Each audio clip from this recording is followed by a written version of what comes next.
عسلامة البنات، رجعت لكم اليوم في فيديو جديد دراسات جديدة ان شاء الله تعجبكم. اليوم جيتكم باش نعملوا مع بعضنا صحي نيويور للعشوية مع قهوة عربي يعمل 66 كيف.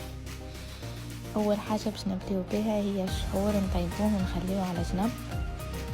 هنا ديما الكمية متاع السكر اشترها ماء، انا عبيت الززوة هذيك كما تشوفوها سكر واشترها ماء، لقشة قارص، رشة ملح. لهنا كيفاش تعرفوا الشحور طاب؟ كي القارص هذيك تولي تلمع وتيبس اللقشة هذيك معناها راهو طاب. ما يخش منكم كونتيتي صغيرة معناها بين درجين 4 ساعات ياب. باهي لهنا لليويو خذيت عظمتين، ساشي سكر فاني.